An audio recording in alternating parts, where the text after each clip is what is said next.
अस्सलाम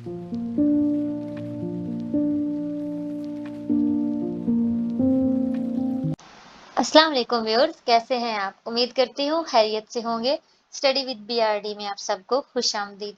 सीएस 101 की lecture series जारी है और आज हम कवर करने जा रहे हैं मॉड्यूल 106 टू 1010 और आई होप कि आपको ये लेक्चर सीरीज पसंद आ रही होगी और आपको समझ भी आ रही होगी। तो चलते हैं हम आज की लेक्चर की तरफ। तो जैसे मैंने पिछले लेक्चर में आपको बताया था कि एल्गोरिथम के जो वो टॉपिक सूडो कोड और वो सारी चीज़ें चल रही थी, वो पिछले लेक्चर में हमारा कंप्लीट हो चुका है। अब यहाँ से एल्गोरिथम के बारे में 2 टॉपिक 1-2 चलेंगे, लेकिन वो मतलब उससे आगे की चीज़ है। आज का जो टॉपिक है वो है एल्गोरिथम एफिशिएंसी 106 मॉड्यूल के अंदर। एल्गोरिथम एफिशिएंसी क्या होती है कि एल्गोरिथम हमने जो यानी कि वो कोड लिखा, जो प्रोग्राम बनाया जाता है, उसका मकसद ये होता है कि हम कोई ना कोई प्रॉब्लम सॉल्व कर सके। और आज की जो मशीन्स हैं यानी कि आजकल के जो कंप्यूटर हैं वो इतने कैपेबल हैं कि वो 1 सेकंड के अंदर मिलियंस और बिलियंस की इंस्ट्रक्शन को एग्जीक्यूट कर लेते हैं। यानी कि इतने हाई लेवल की उनके पीछे प्रोग्रामिंग हुई होती है, ऐसे-ऐसे एल्गोरिथम यूज़ हुए होते हैं। ठीक है? तो जब भी हम कोई प्रॉब्लम को सॉल्व करने के लिए कोई एल्गोरिथम जो है वो चूज़ करते हैं, तो ये चॉइस होती है कि आपका एल्गोरिथम कितना एफिशिएंट और कितना इनएफिशिएंट है, ये हमें चेक करना होता है। अब हमने जो तरीका पढ़ा है एल्गोरिथम बनाने का, यानी कि सर्च जो एक सर्च लिस्ट करनी होती है, उससे जो हमने तरीके देखे एल्गोरिथम के, वो 2 थे। एक सीक्वेंशियल सर्च होती है और एक बाइनरी सर्च होती है। ठीक है? अब अगर हम हमारे पास चॉइस हो कि हमारे पास एक सिचुएशन है और सिचुएशन ये है कि हमने एक यूनिवर्सिटी है, उसके अंदर उन्होंने डाटा को रिट्रीव करना है और अपडेट करना है डाटा स्टूडेंट के रिकॉर्ड का, और उनके पास तकरीबन जो है वो 30,000 स्टूडेंट्स हैं और अगर उन्होंने एक किसी स्टूडेंट का डाटा निकालना हो, तो अगर हम सीक्वेंशियल सर्च का तरीका यूज़ करते हैं, तो हमने ये पढ़ा था सीक्वेंशियल सर्च में वो क्या होता है कि वो एक साइड से शुरू करेगा और एक-एक एंट्री को टारगेट एंट्री के साथ मैच करता जाएगा जब तक उसे अपनी टारगेट एंट्री नहीं मिलती। ऐसा ही है। और इस सिचुएशन में उसको जो ये कहते हैं तकरीबन 15 सेकंड लग जाएँगे। ठीक है, 15 सेकंड लग जाएँगे और ये जो कहते हैं कि ज़्यादा टाइम है, यानी कंप्यूटर एफिशिएंसी के लिहाज़ से हमारे लिए तो कोई नहीं है ज़्यादा, वैसे ही कंप्यूटर की एफिशिएंसी के लिहाज़ से वो ये कहते हैं कि ये ज़्यादा टाइम है और ये जो है वो काबिल कबूल नहीं है। ठीक है? इन कंट्रास्ट अगर हम बाइनरी सर्च में देखें, तो बाइनरी सर्च का तरीका ये है कि वो सबसे पहले क्या करता है, जो टारगेट आपका वर्ड होता है, टारगेट वैल्यू को वो मैच करने की कोशिश करता है लिस्ट के अंदर जो मिडल एंट्री है उसके साथ। अब वो मिडल के साथ मैच करेगा, अगर तो वो सेम नंबर हो तो प्रोग्राम वहीं पे खत्म हो जाएगा, उसे फ़ौरन से मिल जाएगा, यहाँ पे वैसे टाइम बच गया। और अगर वो मिडल नहीं है तो फिर मिडल से ऊपर वैसे ही एंट्रीज हाफ हो जाती हैं, यानी कि 30 था अगर तो वो 15 हो जाएंगे, 15,000 रह गई हैं ऊपर। ऊपर वालियों को चेक करेगा। ठीक है? अब ऊपर वाली में नहीं है तो मतलब ऊपर वाली में मिल जाए फिर भी नीचे वालियों से टाइम बच जाएगा। ठीक है? इसी तरीके से फिर वो नीचे वालियों में चेक करेगा। यानी कि इसमें ज्यादा चांसेस होते हैं आपका कम टाइम लगने के और आपको जल्दी जो है वो आपका टारगेट मिलने के। तो इस सिचुएशन में अगर हम कहें कि सर्च करने के लिए जो एल्गोरिथम है वो बाइनरी सर्च एल्गोरिथम ज्यादा एफिशिएंट है।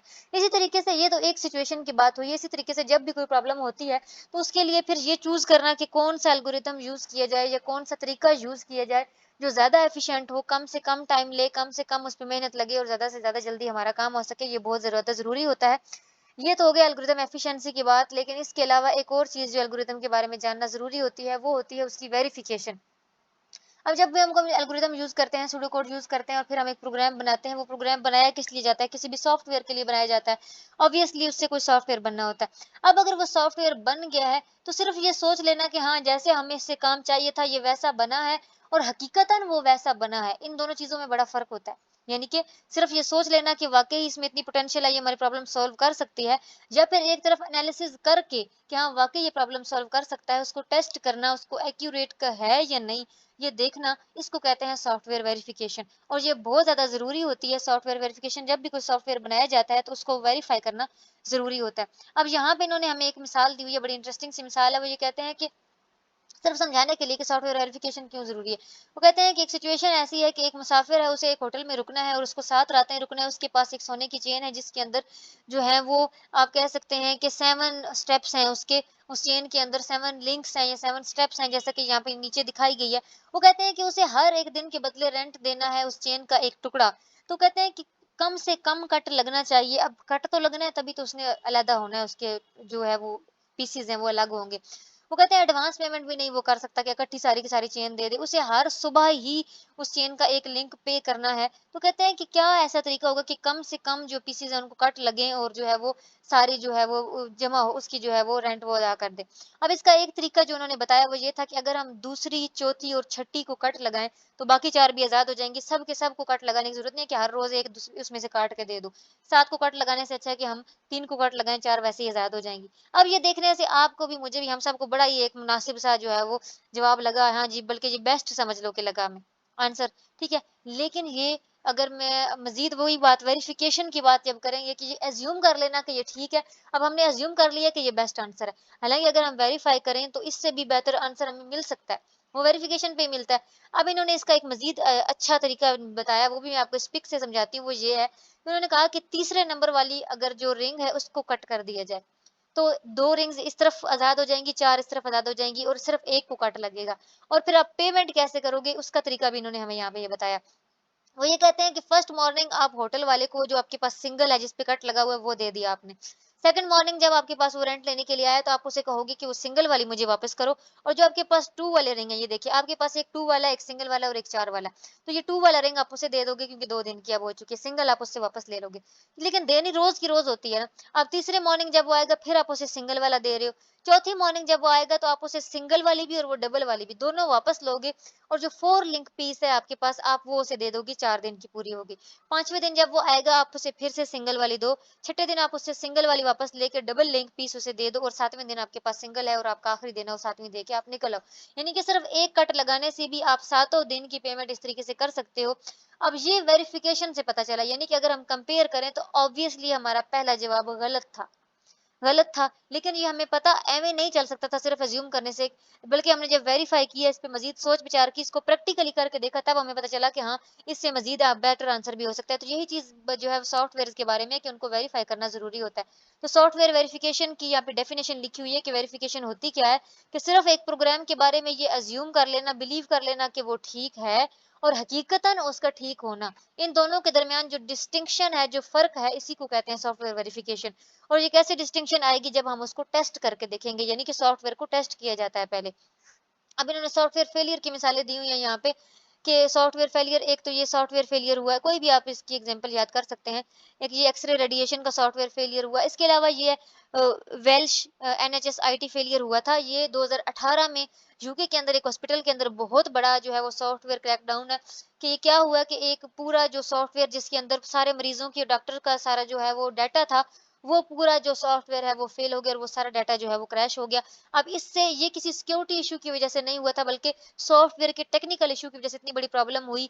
और इससे क्या हुआ कि अब कितने मरीज ऐसे थे जिनकी बड़ी इंपॉर्टेंट सर्जरीज चल रही थी, उनका सारा डाटा उसमें था। किसी सारे मरीजों का डाटा, डॉक्टर्स की इतनी लंबी, इतने वक्त से काम कर रहे होने की, उनकी जो सारा काम था, उनकी जो प्रोग्रेस थी, हर चीज का डाटा उसमें था। तो ये एक बहुत बड़ी जो है वो एक नुकसान हुआ उस हॉस्पिटल का, जिसको कभी पूरा नहीं किया जा सकता। कितने मरीजों की जान खतरे में पड़ी उसकी वजह से, क्योंकि अब उनका पिछला डाटा डॉक्टर के पास नहीं, तो डॉक्टर को क्या पता कि कितना इलाज हो चुका है, या क्या इलाज चल रहा था, या क्या इलाज करना है। इस तरीके डॉक्टर्स का सारा डाटा जाया हो गया कि डॉक्टर्स की अभी तक प्रोग्रेस क्या थी, आगे क्या होगा, इस दैट एंड ऑल। तो ये एक बहुत बड़ा फेलियर था, और जिसकी वजह से इतनी बड़ी बड़ी प्रॉब्लम्स हो सकती हैं।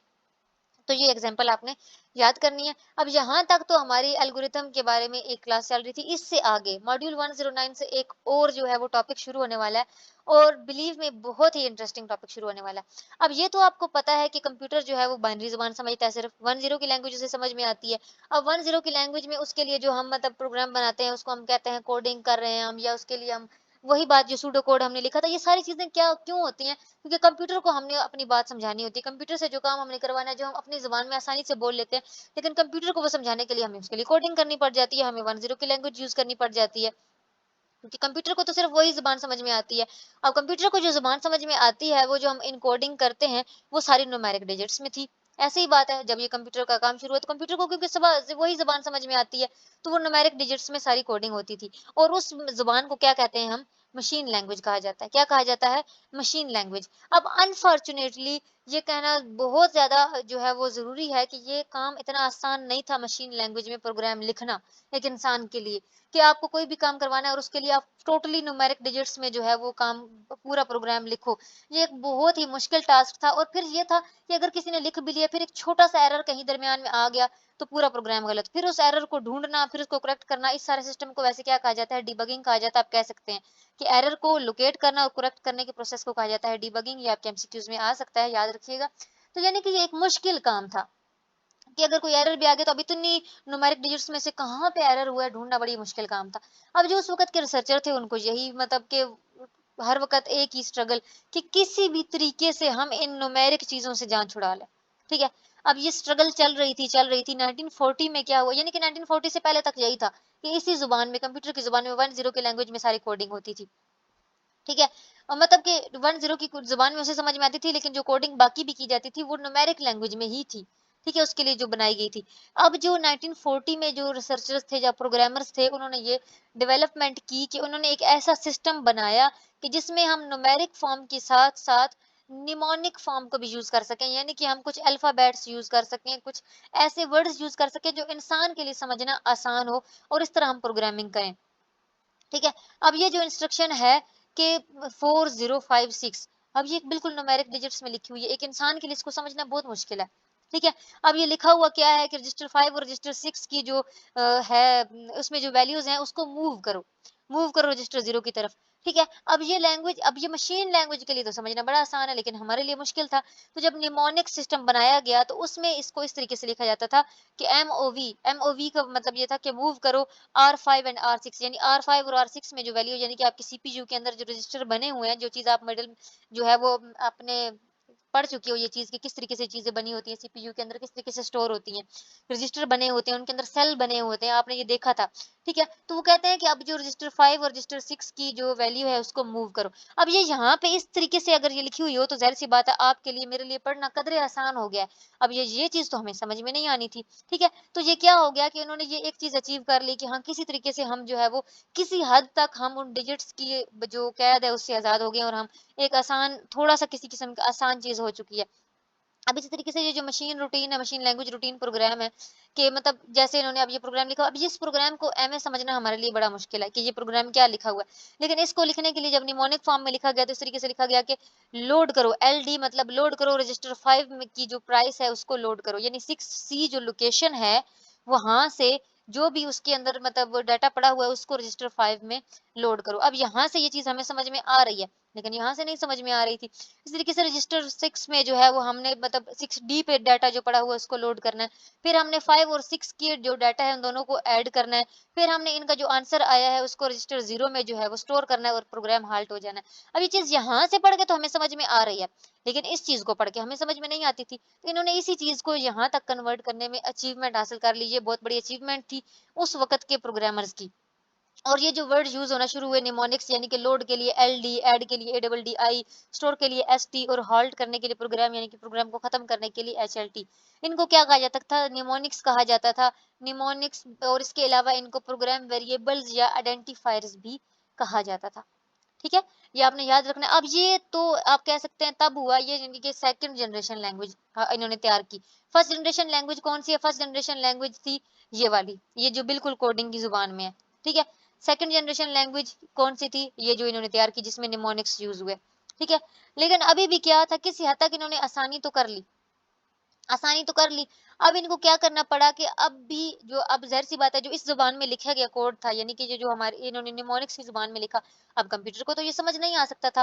फिर उसके लिए क्या किया गया असेंबलर बनाए गए। असेंबलर ये थे कि जो इंसान यानी कि जो प्रोग्रामर लिखते थे कोड इस निमोनिक्स की फ़ॉर्म में, उसको जो असेंबलर हैं फिर कन्वर्ट करते थे मशीन लैंग्वेज के अंदर और फिर वो कंप्यूटर को समझ में आता था। ठीक है? इसलिए ये जो निमोनिक्स फ़ॉर्म में जो लिखी गई जो लैंग्वेजेज़ इनको असेंबली लैंग्वेज कहा गया। क्योंकि असेंबलर इनको कन्वर्ट करके फिर मशीन लैंग्वेज में करता था तब ये जो जाके समझ में आती थी। अब लेकिन इनका जो है डिसएडवांटेज भी था। डिसएडवांटेज ये था कि अब जो डाटा या जो एक प्रोग्रामर ने लिखा है एक कंपनी के कंप्यूटर्स के लिए लाइक जो इंटेल के लिए लिखा गया था वो प्रोग्राम वो सिर्फ इंटेल के कंप्यूटर्स पे ही रन हो सकता था। ठीक है? और जो आईबीएम वाले हैं उनका जो है वो सिर्फ आईबीएम पे चलता था यानी कि उनका कॉन्टेक्स्ट उनका तरीका और था, इंटेल वालों का और था, आईबीएम या उस वक़्त और भी अगर कोई कंपनीज़ काम कर रही थी तो हर एक का अपना तरीका था और उनकी लिखी हुई लैंग्वेज सिर्फ उन्हीं के बनाए हुए कंप्यूटर्स पे जो है वो रन होती थी। यानी कि इसको कह सकते हैं मशीन डिपेंडेंट लैंग्वेजेज़ थी तब की असेंबली लैंग्वेजेज़। यानी कि ऐसा नहीं था कि मेरी बनाई हुई लैंग्वेज आपके कंप्यूटर पे भी रन कर जाए, ऐसा नहीं था। ठीक है? तो ये अब इस चीज़ से ना प्रोग्रामर्स को बड़ी जो एक उनका लिए टारगेट बन गया कि किसी तरीके से जो है ये मशीन डिपेंडेंसी को खत्म किया जाए। ठीक है? अब ये तो किसी हद तक उन्होंने कर लिया था कि किसी हद तक जो है वो उन्होंने डिजिट्स से तो जान छुड़ा ली थी कि हाँ ठीक है, अब एक ऐसा हमारे पास प्रोग्राम बनाने का तरीका आ गया कि हम उसे जो है वो अल्फ़ाबेट्स को यूज़ करके और इस तरह से जो है सिंटैक्स को यूज़ करके लिख सकते हैं कि जो इंसानों को किसी हद तक समझ में आता है। लेकिन अभी भी वो बहुत ज़्यादा जो है वो ऐसा काम नहीं कर सके थे। बहुत सारे जो अभी भी कोड्स थे, वो उनको जो है वो इसी फॉर्म में यानी कि कोडिंग के फॉर्म में जो है वो लिखने पड़ते थे और कुछ चीज़ें ये थी जो जो है वो चेंज हो चुकी थी, ठीक है? यानी कि अभी भी मतलब उन्हें कुछ जो कोड इंस्ट्रक्शंस थी वो न्यूमेरिक फॉर्म में ही लिखनी पड़ती थी। स्टिल ऐसी ही थी यानी उन्हें छोटे-छोटे उनके टर्म्स में लिखना पड़ता था, ठीक है? मतलब कि बेशक किसी हद तक आप कह सकते हैं कि उन्होंने जहाँ तक सेकंड जनरेशन लैंग्वेज तक जो है वो ये तो कर लिया था कि मतलब इंसान को वो चीज़ समझ में आई या इंसान के लिए लिखना आसान हो जाए। लेकिन एक तो ये था कि अभी भी कुछ कोडिंग ज़रूर यूज़ होती थी और दूसरी चीज़ ये थी अभी तक भी उनके दरमियान मौजूद कि वो मशीन डिपेंडेंट लैंग्वेजेज़ थी। यानी कि जो लैंग्वेज जिस किस्म के कंप्यूटर के लिए लिखी गई है वो उसी के लिए यूज़ होगी। ठीक है? अब ये मशीन डिपेंडेंसी के इस मामले को उन्होंने ख़त्म करने की कोशिश की और उन्होंने और ज़्यादा प्रोग्रामिंग लैंग्वेजेज़ पे काम करना शुरू कर दिया। ऐसे-ऐसे सॉफ्टवेयर डेवलप करने शुरू कर दिए, जो ये लो लेवल असेंबली लैंग्वेजेज़ है ना, इनको इनमें डेवलपमेंट करने की कोशिश की थी। यानी कि आप कह सकते हैं कि जो बिल्कुल कोडिंग वाली ज़ुबान है वो भी और ये जो सेकंड जनरेशन की ज़ुबान है, इन दोनों को लो लेवल लैंग्वेजेज़ कहा जाता है। ठीक है? अब इसमें उन्होंने मज़ीद डेवलपमेंट करनी शुरू की और डेवलपमेंट करने से रिज़ल्ट क्या बना कि एक थर्ड जनरेशन लैंग्वेज सामने आई। थर्ड जनरेशन लैंग्वेज ये थी कि ये प्रीवियस जनरेशन से ज़्यादा हाई लेवल की लैंग्वेज थी, इसे हाई लेवल लैंग्वेज कहा गया और इसका सबसे बड़ा एडवांटेज जो था वो ये था कि ये मशीन इंडिपेंडेंट थी कि इंटेल के बनाए हुए कंप्यूटर्स का प्रोग्राम आप आईबीएम पे भी चला सकते हो, एंड्रॉयड की बनाई हुई ऐप आप जो है वो आईफ़ोन पे भी चला सकते हो, ऐसा था। समझ लो यानी कि आपको समझाने के लिए एक मिसाल दी है मैंने। यानी इनकी सबसे बड़ी वो चीज़, वो विश जो प्रोग्रामर्स की थी वो पूरी हो गई और मशीन इंडिपेंडेंसी आई और उस वक़्त जो पहली ज़ुबान बनाई गई, वो फ़ोर्ट्रान थी और फ़ोर्ट्रान बेसिकली किसके लिए बनाई गई? साइंटिफिक और इंजीनियरिंग एप्लीकेशंस के लिए ये ज़ुबान बनाई गई थी। यानी कि अब साइंटिफिक और इंजीनियरिंग का आपका कोई भी काम है, किसी भी कंपनी का है, तो उसके लिए आप ये लैंग्वेज यूज़ कर सकते थे। ठीक है? इसी तरीके से एक और लैंग्वेज यूज़ हुई कोबोल। कोबोल बनाई गई किस लिए? ये बेसिकली यूएस में बनी थी नेवी की बिज़नेस एप्लीकेशंस के लिए। लेकिन क्या है कि कोई भी बिज़नेस एप्लीकेशन थी उसके लिए यूज़ हो सकती थी लैंग्वेज। ये मशीन इंडिपेंडेंट लैंग्वेजेज़ थी, 2 लैंग्वेजेज़ ये जो बनाई गई और इनका यही था कि ये मशीन इंडिपेंडेंट लैंग्वेजेस थी और ये बहुत बड़ी अचीवमेंट थी उस वक़्त के प्रोग्रामर्स की। तो ये थर्ड जनरेशन लैंग्वेजेस और इसको हाई लेवल लैंग्वेजेस भी कहा गया क्योंकि इसमें हाई लेवल प्रिमिटिव्स यूज़ किए गए और दूसरी बात ये है कि इसमें जो है उनकी बिल्कुल कोडिंग से जान छूट गई। अब इस किस्म की लैंग्वेज का एक इन्होंने यहाँ पे कोड स्टेटमेंट लिखी हुई है जिसको आप यानी कि कोई भी इंसान पढ़ के ईज़िली समझ सकता है कि वो क्या कह रहे हैं कि assign total cost the value price plus shipping charge यानी कि वैल्यू प्राइस और शिपिंग चार्ज को प्लस करके टोटल कास्ट में जमा कर दो यानी कि असाइन कर दो यानी कि इस तरीके से लिखना इन्होंने शुरू कर दिया बिल्कुल ऐसे कि जैसे हमारे मैथ में फार्मूलाज लिखे जाते हैं ना एक तरफ आइडेंटिफायर लिखा जाता है दूसरी तरफ एक्सप्रेशन यानी कि total cost is equal to ऐसे जैसे हम फार्मूला लिखते हैं बिल्कुल ऐसे वाली लैंग्वेजेस लिखी जाना शुरू हो गई इनको हाई लेवल प्रिमिटिव्स भी कहा जाता है ठीक है अब इनका भी मसला जो है वो यही था कि कंप्यूटर को ये जुबान ऐसे समझ नहीं आ सकती थी अब कंप्यूटर को ये जुबान समझाने के लिए जाहिर सी बात है इनके लेवल के ट्रांसलेटर बनाए गए यानी कि वही जो सेकंड लेवल लैंग्वेज में असेंबलर थे ना बिल्कुल ऐसे ही इनके ट्रांसलेटर बनाए गए अब इनके ट्रांसलेटर को कंपाइलर भी कहा गया और इंटरप्रेटर भी यानी एक कंपाइलर आया एक इंटरप्रेटर दोनों का काम यही था कि वो हाई लेवल की लिखी हुई लैंग्वेजेस को मशीन लैंग्वेज में ट्रांसलेट करते थे लेकिन दोनों के काम करने का तरीका अलग था। काम एक ही था, काम करने का तरीका अलग था। अब जो कंपाइलर है वो क्या करता है कि पूरे प्रोग्राम को एक ही दफ़ा जो है वो ट्रांसलेट कर सकता है और उसको रन कर सकता है। लेकिन इंटरप्रेटर ऐसा नहीं कर सकता। इंटरप्रेटर एक-एक लाइन को ट्रांसलेट करेगा फिर उसको एग्ज़ीक्यूट करेगा एक लाइन को।